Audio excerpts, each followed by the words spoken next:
Kanalıma, mutfağıma hoş geldiniz arkadaşlar. Bugün sizlere burma börek tarifi vereceğim. Lor peyniriyle hazırlayacağız. El açması olarak hazırlayacağız. Ramazan'da iftarlarınıza, sahurlarınıza tüketebileceğiniz harika bir börek tarifi. Fos fos kabaran çok lezzetli bir börek oluyor.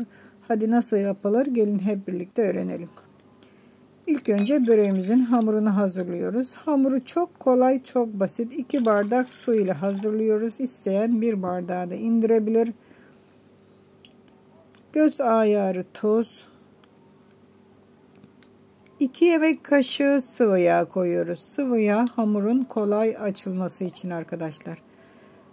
Su ve tuz ile hamuru hazırlayacağız. Bir de 2 yemek kaşığı sıvı yağımız var. Sıvı yağda dediğim gibi hamurun kolay açılması için ilave ediyoruz. İlk önce kaşık ile güzelce karıştırıyoruz ki tuz erisin. Üzerine un ilavesine geçiyoruz.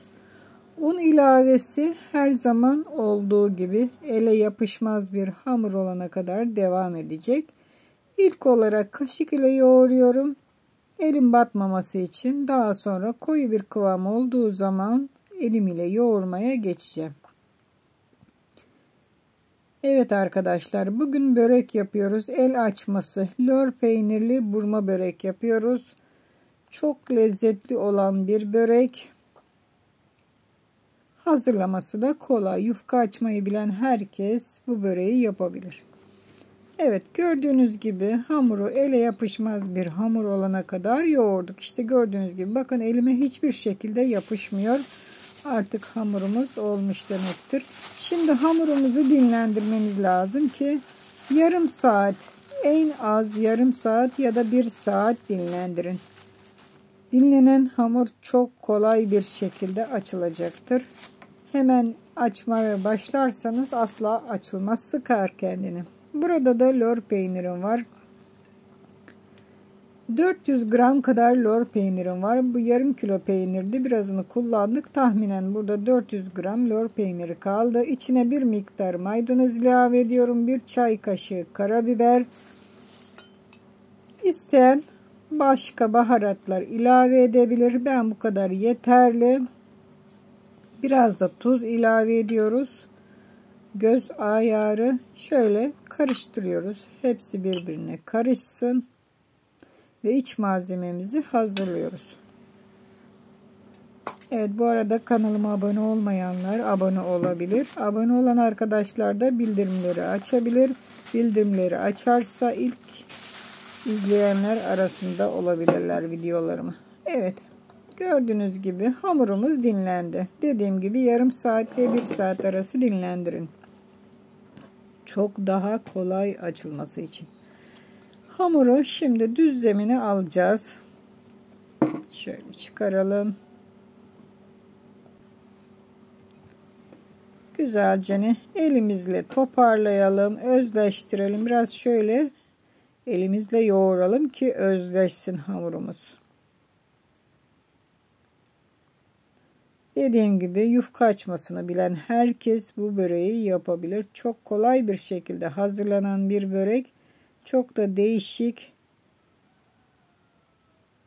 Şimdi ilk önce 2 parçaya böldüm. Daha sonra 3 parçaya, yani toplamda 6 parça hamura bölüyorum. 6 tane bakın hamur yapıyorum. Hepsini eşit miktarda ayarlamaya özen gösterelim. 6 tane yufka açacağız demektir. Dediğim gibi isteyen 1 su bardağı suyla yaparsa o zaman 3 tane hamurunuz çıkar. Daha küçük bir fırın tepsisine koyarsınız.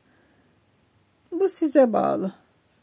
İlk aşamada güzel bir hamurları elim ile toparlıyorum. Unda toparlıyoruz. Nişastamız yok. Sadece unda açacağız yufkaları. Evet. Hazır. Şimdi yufkaları açmaya başlayalım. Bir tanesini alalım. Şöyle bastıralım. Oklavayla açmaya başlayalım. Açabildiğimiz kadar büyüklükte yufkaları ince bir şekilde açmaya çalışacağız. Ne kadar çok durursa bu hamur o kadar çok güzel açılır.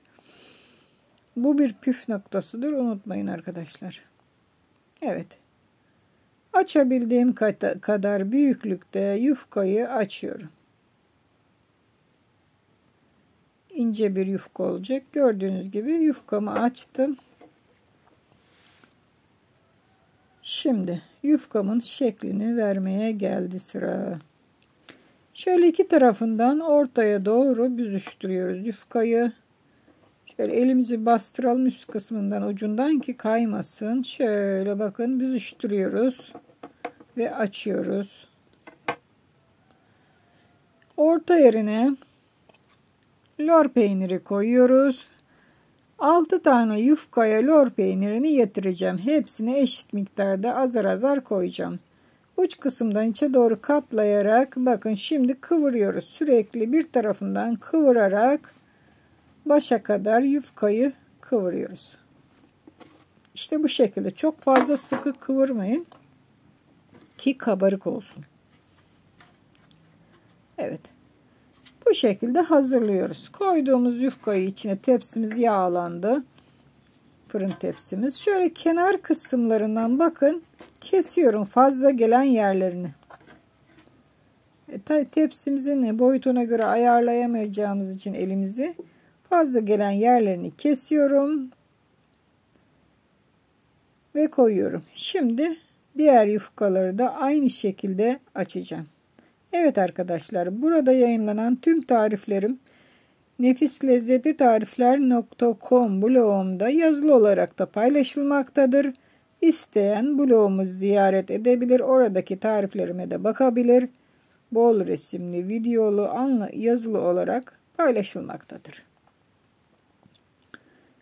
Dediğim gibi kalan yufkaları da aynı şekilde açıyorum ve fırın tepsime koyuyorum. 6 tane yufka açacağız. Fazla yerlerini kesiyoruz. Daha sonra bu kestiklerimi tavada börek olarak toplayıp bastırıp börek olarak da yapacağım. Ziyan etmek yok. Evet. Hepsini aynı şekilde açıyorum yufkalarımı. Dediğim gibi yufka açmayı bilen herkes bu böreği yapabilir. Evet. Gördüğünüz gibi bir fırın tepsisi böreğim çıktı 6 adet yufkadan. Ama daha küçük fırın tepsisi kullanacaksanız ölçüleri yarıya indirin. Bir tane yumurtanın sarısı. Üzerine bir fincan sıvı yağ döküyorum. Çünkü böreğimizin içine sıvı yağ kullanmadık. Ve biraz yağlı olması lazım. Börek yağı sever. Şöyle çatalıyla yumurtanın sarısını çırpıyoruz. Ve bu yumurtanın sarısının tamamını böreğin üzerine bir fırça yardımıyla süreceğim. Şöyle her yerine gelecek şekilde tamamen hepsi bitene kadar bir fırça yardımıyla sürüyoruz. Evet.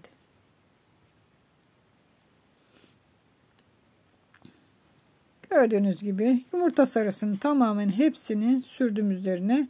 Böreğimiz fırına girmeye hazır.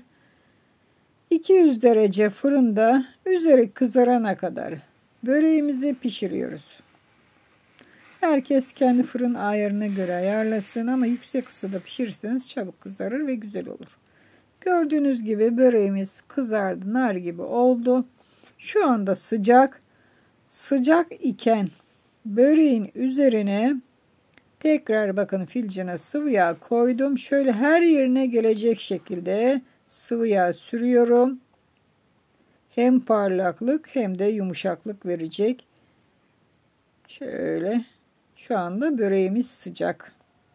Her yerine gelecek şekilde sıvı yağı sürdük. Ve böreğin üzerini şöyle kapatalım. Buhar yapsın biraz. El açması yufkalar genelde kurur oluyor arkadaşlar. Onun için üzerini kapatmamız lazım ki buhardan yumuşasın biraz. Şimdi böreğimizi kesiyoruz. İstediğiniz gibi dilimleyin büyüklüğünü, küçüklüğünü. Evet. Bu şekilde dilimliyoruz. Ve böreğimiz hazır. Tabii ki oruçlu olduğumuz için tadına bakamayacağız. Ama yakından şöyle gösterelim. Bakın mis gibi böreğimiz oldu. Umarım beğenmişsinizdir. Siz de bu böreği yapar hazırlarsınız. Altı üstü nar gibi kızarmış börek. Tariflerimi beğeniyorsanız beğen tuşuna basın. Kanalıma abone olmadıysanız abone olun. Sosyal medyada tariflerimi paylaşın. Paylaşın ki kanalımız günden güne büyüsün ve gelişsin. Hoşça kalın. Afiyetle kalın. Kendinize iyi bakın.